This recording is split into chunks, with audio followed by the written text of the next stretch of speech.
Good morning 12th class बच्चे। आज जो टॉपिक हम डिस्कस करेंगे वो है अल्टरनेटिंग करंट। बेटा हेडिंग डालो अल्टरनेटिंग करंट।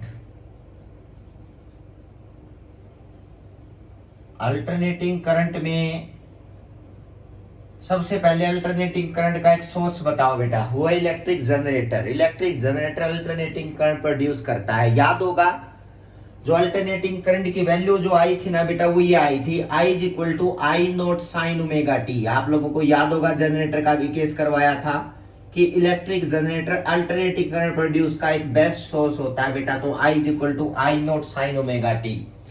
और ये आई नॉट की वैल्यू बोली जाती है मैक्सिमम वैल्यू ऑफ करंट बेटा। Maximum value of alternating current बच्चे, maximum value of alternating current. Alternating current समझना भाई बेटा, ये ध्यान से सुनना। ये करंट टाइम के साथ चेंज हो रहा है, पीरियोडिकली चेंज होता है बेटा। याद रखना टाइम के साथ चेंज होता है और इसकी पोलरिटी भी पीरियोडिकली चेंज होती है। पोलरिटी समझते हो ना, पॉजिटिव नेगेटिव, नेगेटिव पॉजिटिव, इस तरह से पोलरिटी बदलती रहती है। ऐसे नहीं है कि पोलरिटी फिक्स होगी कि हम बैटरी लगाते हैं और बैटरी का एक टर्मिनल आपको पॉजिटिव मिलता है और दूसरा बच्चे टर्मिनल नेगेटिव मिलता है। ऐसे बैटरी की तरह नहीं है बाहर से फिक्स कर दिया, नो। इसकी पोलरिटी बार बार चेंज होती रहेगी। मतलब कभी पॉजिटिव नेगेटिव, ये पॉजिटिव ये नेगेटिव ये, तो इस तरह से आप लोगों की पोलरिटी बदलती है बेटा। अब सुनना, तो इसकी डेफिनेशन क्या होगी अल्टरनेटिंग करंट की। सोर्स तो मैंने बता दिया, क्यों को क्या होता है जनरेटर, ये और ये फिक्स वैल्यू भी आती है। और याद होगा उसके एक वोल्टेज की वैल्यू भी आई थी, ई जो ईएमएफ है that is equal to E naught sine omega t. ये भी मैंने आप लोगों को बताया था बेटा। इसके डिवाइड में आर आया था बेटा, लेकिन इसके डिवाइड में आर नहीं था। मैंने ग्राफ प्लॉट भी किया था, आप इलेक्ट्रिक जनरेटर का टॉपिक देख सकते हो बेटा, इसमें चीजें बताई हैं। ये अल्टरनेटिंग वोल्टेज है। क्या है बताओ, ये अल्टरनेटिंग वोल्टेज बेटा जो हम यूज करेंगे अब बेटा। Alternating voltage. अब सुनना बेटा, यहां पे बेसिस क्या है बेटा। यहां पे सबसे इंपॉर्टेंट चीज ये है कि ये करंट की डेफिनेशन जो है बेटा उसमें है it is a current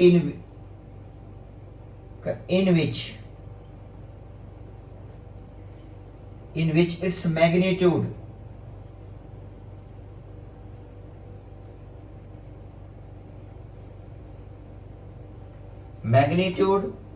change with the time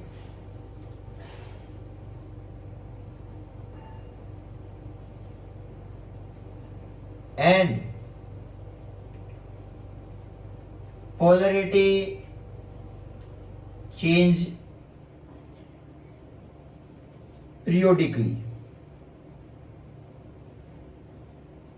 याद रखना बेटा, ये बात आप लोग याद रखोगे कि it is a current in which its magnitude change with time and polarity change periodically. इसको हम बोलते हैं अल्टरनेटिंग करंट बच्चे। अल्टरनेटिंग करंट जिसकी value I not sine omega T. इसका अगर ग्राफ बनाऊं ना मैं अल्टरनेटिंग करंट का, तो देखना बेटा ये ग्राफ बनेगा। कोई भी बना दो, वोल्टेज वर्सेस टाइम या करंट वर्सेस टाइम का, कोई भी बेटा। देखो यहां इधर टाइम है, यहां पे करंट है, तो ग्राफ ऐसा आएगा।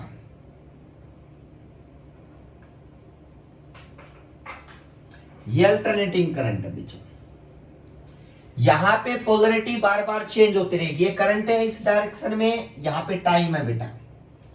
करंट टाइम के साथ बार बार क्या हो रहा है चेंज। ये इसी का ग्राफ बना दिया मैंने, देखो बेटा ये ग्राफ बन गया यहाँ पे। और इसमें आई नोट क्या है, पीक वैल्यू ऑफ करंट। और ये पीक वैल्यू ये बोली जाती है बेटा, जो मैक्सिमम वैल्यू होती है that is called peak value of AC बेटा। ये आई नोट होती है। और ये यहां पे भी पीक वैल्यू बेटा लोएस्ट पे आई नोट बेटा।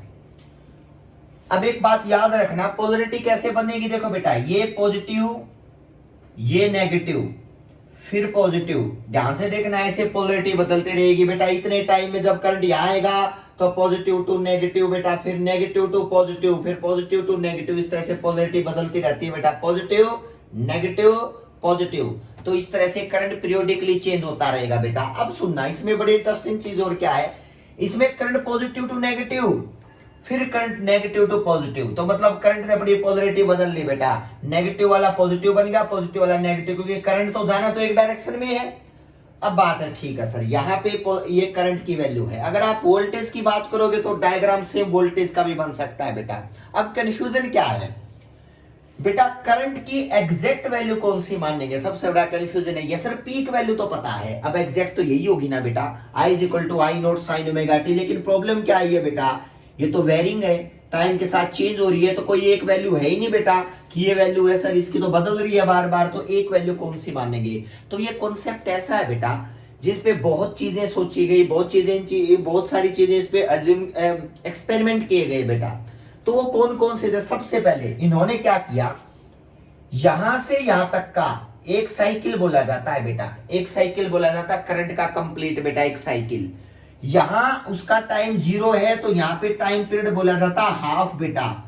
और यहां जब दो रोटेशन कंप्लीट, ये दो एक साइकिल कंप्लीट हो जाए तो वहां एक टाइम पीरियड कंप्लीट माना जाता है। तो ये पॉइंट ओ, ये पॉइंट बी, ये पॉइंट सी। तो हम ये कहते हैं कि टी टाइम पीरियड के बाद करंट अपने आप को टाइम इंटरवल में क्या करता है, रिपीट करता है अल्टरनेटिंग करंट। तो देखो 0 t/2 t। अब ये साइकिल पॉजिटिव हाफ में है, ये नेगेटिव हाफ में है बेटा, ध्यान से देखना। अब इन्होंने स्टार्टिंग में सोचा क्यों ना मैं एक साइकिल को टोटल करंट मान लेता हूं, एक साइकिल का करंट की वैल्यू क्या है, फिर वही अगले साइकिल की होगी। तो इन्होंने क्या किया बेटा, एवरेज वैल्यू निकालने की ट्राई की बेटा, average value of average value of full cycle बेटा। इन्होंने एक साइकिल लिया ओनली बेटा, उन्होंने सोचा कि एक नाम तो देना ही पड़ेगा कि ये करंट कितना है, तो करंट बदल रहा है लेकिन एक वैल्यू तो बतानी पड़ेगी, 2 एम्पियर 3 क्या बताएंगे, पीक वैल्यू बताएंगे हाईएस्ट वाली 9। ये तो यहां से वेरी कर रहा है, देखो ये ऐसे बेटा।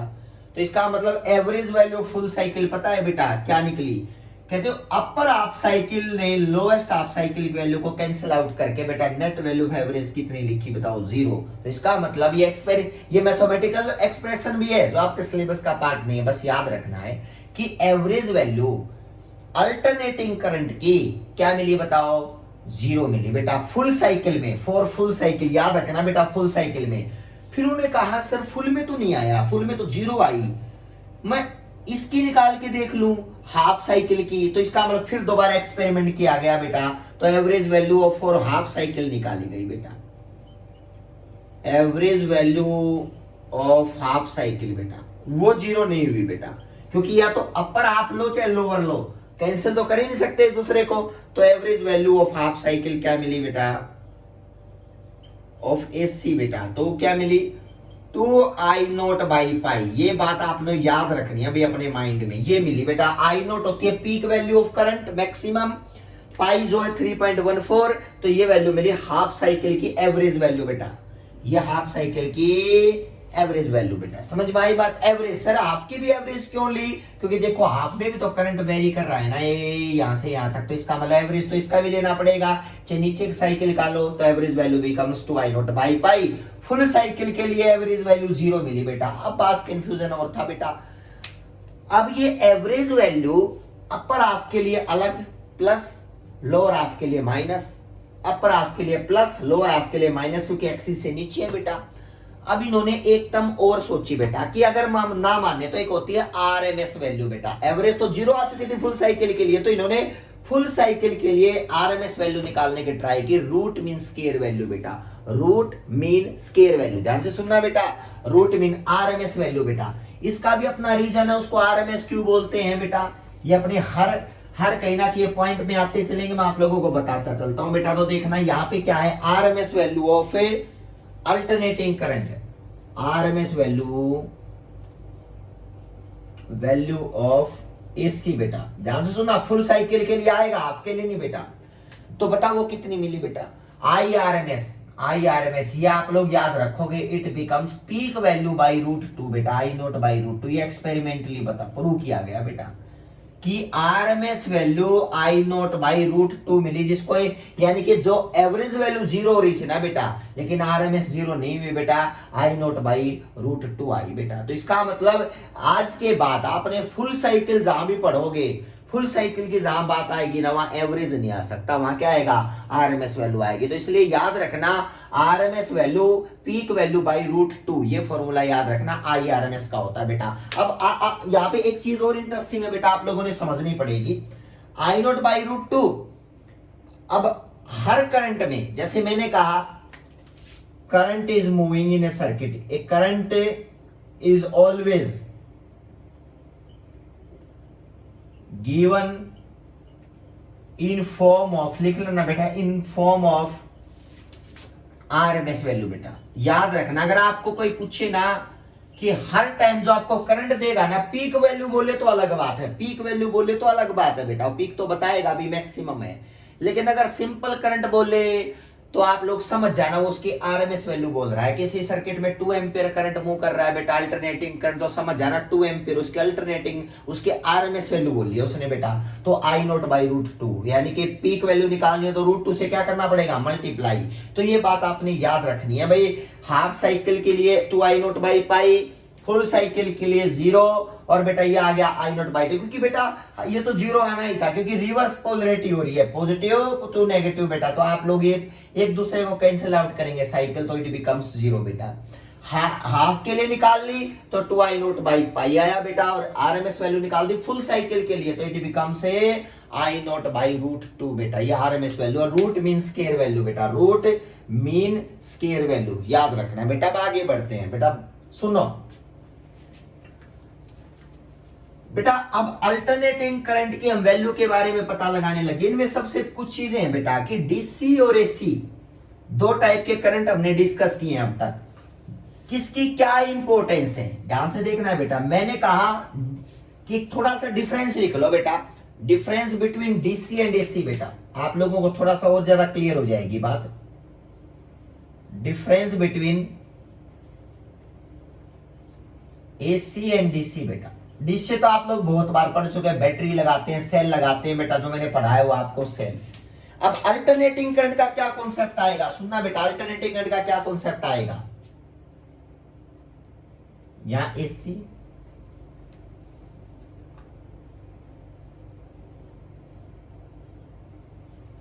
या डीसी बेटा। याद रखना अल्टरनेटिंग करंट, अगर मैं कहूं डीसी सप्लाई जो है ना बेटा, मान लिया V है बेटा, if supply voltage of DC is 150 volt मान लिया बेटा, तो पता है ये कांस्टेंट रहेगी, it is always constant, it is always constant for every time बेटा। डिफरेंस लिखते चलो, और इट इज ऑलवेज कांस्टेंट बेटा फॉर एवरी टाइम। लेकिन आपसे पूछे कि अगर इतनी सप्लाई इसको दी जाए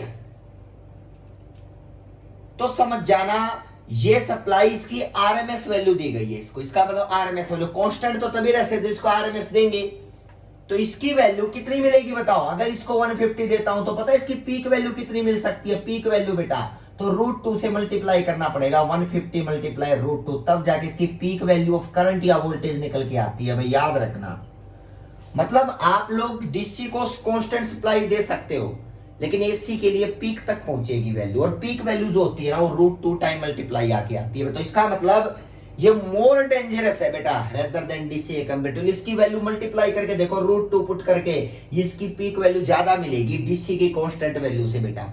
डीसी की 150 हाईएस्ट बेटा वो तो वही रहनी है, लेकिन एसी की अगर मैं बात करूं तो उस वोल्टेज को √2 से मल्टीप्लाई करना पड़ेगा, तब जाके वो पीक तक पहुंच पाएंगे। तो इसका मतलब पीक वैल्यू ये मोर डेंजरस, और ये क्या बताओ लेस डेंजरस बेटा। एक चीज और सुनना बेटा, सबसे पहले ये जो कॉस्ट मामले में कॉस्ट वाइज भी बेटा याद रखना, एसी कॉस्ट वाइज बहुत इजी, बहुत कम रेट में पड़ता है बेटा। डीसी क्या है बताओ, ज्यादा रेट, कॉस्ट वाइज भी ज्यादा है बेटा डीसी सप्लाई बेटा। एक चीज और है, एसी जो होता है ना बेटा उसको डीसी में कन्वर्ट करना, एसी को डीसी में कन्वर्ट करना, या मैं ये कह सकता हूं कि एसी बनाना, डीसी टू एसी कन्वर्जन बहुत इजी होता है बेटा, बहुत इजी होता है। डीसी टू एसी कन्वर्जन बहुत इजी होता है बेटा, DC to AC conversion is very easy बेटा।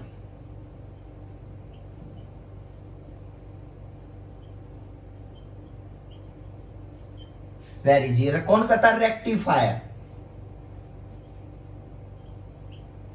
लेकिन DC, AC to DC supply बेटा वेरी कॉम्प्लिकेटेड, उसको चेंज करने में बहुत बहुत मुश्किल काम लगता है बेटा, उसको चेंज करना बहुत मुश्किल होता है बेटा, यानी कि very difficult to convert.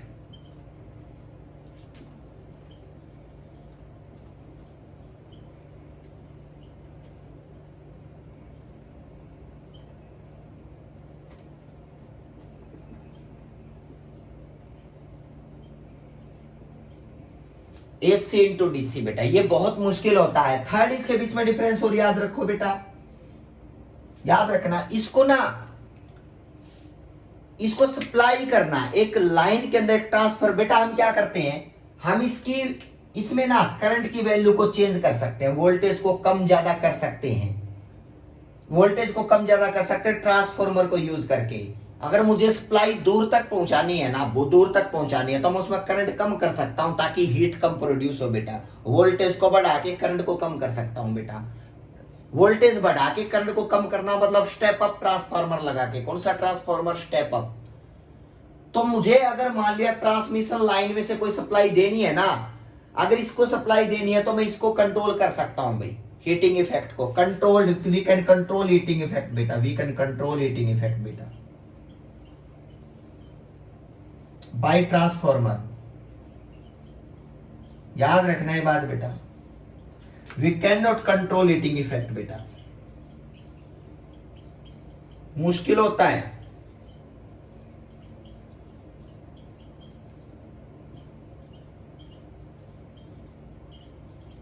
In circuit बहुत सारे फायदे हैं बेटा एसी के, याद रखना ये बात।